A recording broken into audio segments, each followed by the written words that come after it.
Agora, essa pessoa que vem aqui, ele tinha mais ou menos uns... Ele disse que é 100 quilos, mas eu acho que eram 120 quilos, 1,70 m, aos 17 anos de idade. Tem que ver como é que ele está agora, então. Eduardo Garcia vai falar para nós como é que é essa mudança. Na verdade, não é 100 quilos, né? Era 120, mas ele não fala a verdade. Eu lembro. Boa noite. Meu nome é Eduardo Garcia, então. Tenho 41 anos e sou professor de Educação Física. A minha relação com a superação se dá assim mais fortemente de duas formas, né? Se iniciou basicamente quando eu tinha 10 anos de idade, onde eu enfrentei assim bastante preconceito quando se relacionava com a obesidade no colégio, enfrentava muitas dificuldades assim. Em alguns momentos era muito triste conviver com aquilo, né? E foi uma coisa que realmente me incomodou muito, assim, dos meus 10 anos até 15 anos, mais ou menos, eu fui carregando durante muito tempo isso. E aí eu tinha certeza que aquela mudança, a mudança tinha que ocorrer de alguma maneira, mas eu não via força para isso. A cultura familiar de italiano era muito forte, que o italiano a gente sabe que quanto mais gordinho, mais saudável o italiano acha que as pessoas estão, né? Então eu sempre fui inserido numa cultura onde se valorizava muito comer demais, ser gordinho, isso era bonito, a sociedade acha isso lindo, e eu sempre tive aquela coisa dentro de mim de querer mudar de alguma forma.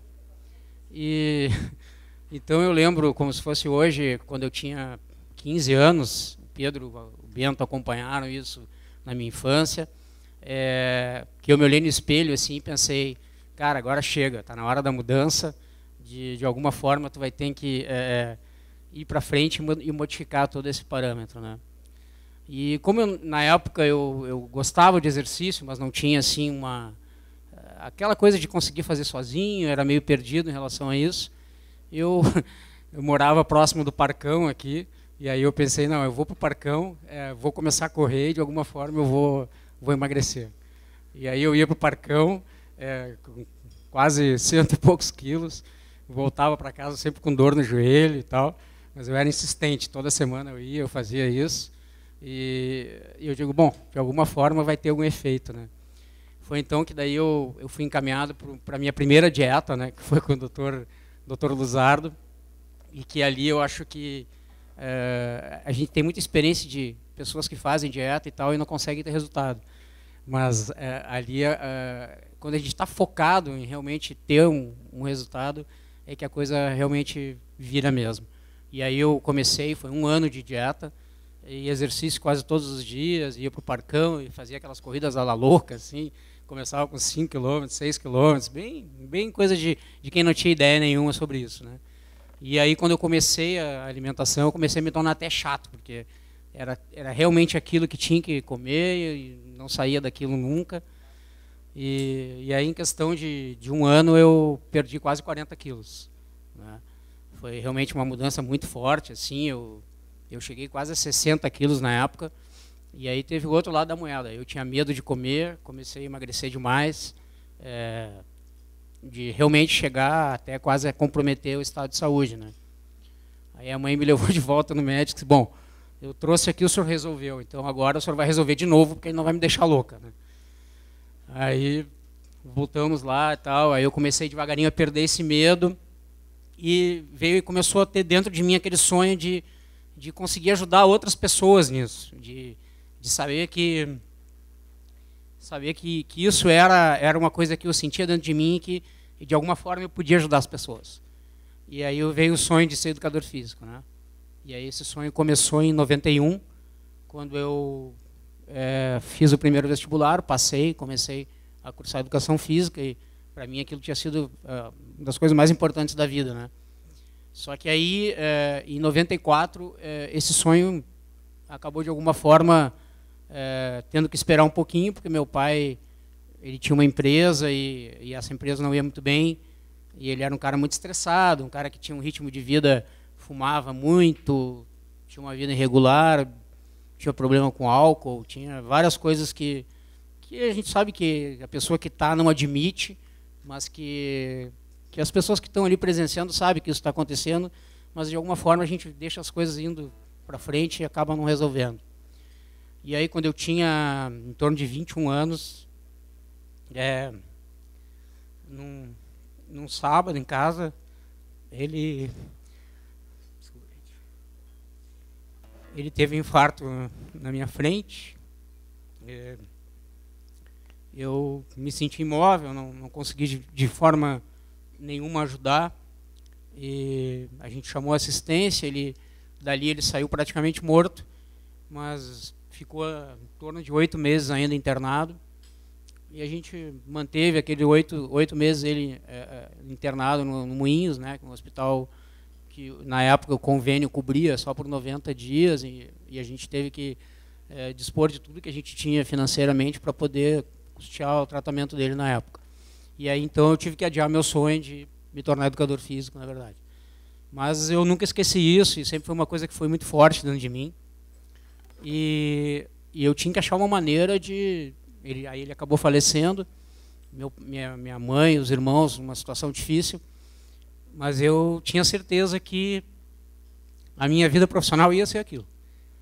Foi quando o Bentinho e o Pedro, na época, a gente sempre como irmão, assim, me disseram: cara, tu vai ser educador físico, tu vai começar a treinar a gente e tu vai chegar lá.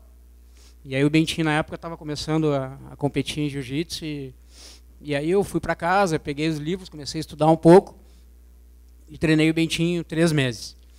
E aí ele foi campeão brasileiro na época já, assim, foi sensacional o resultado que a gente teve, a dedicação dele, os dois sempre daquele jeito, me apoiando, botando para cima, e a partir dali eles começaram a me apresentar um monte de amigos. A própria Ana me apresentou a Chica e as amigas, e aí começou aquilo, e eu digo, bom, mas eu tenho que voltar para a faculdade, né? Não posso trabalhar com personal trainer sem estar na faculdade. E aí eu dava aula de personal durante o dia e estudava de noite. Não sobrava muita coisinha, mas pelo menos eu estava realizando meu sonho, né? Que é o sonho que realmente eu tinha. E aí eu consegui me formar, graças a Deus. Agradeço muito aos meus alunos, que tiveram uma grande parcela, aos meus amigos, porque eu acho que sem amigo a gente não chega a lugar nenhum, né? O amigo, eu acho que na verdade é um grande familiar que a gente tem, os nossos melhores amigos. E a partir daquilo ali eu comecei quase que com uma coisa na minha cabeça de fazer formação e de querer ir para frente, e aí eu consegui fazer outras formações interessantes.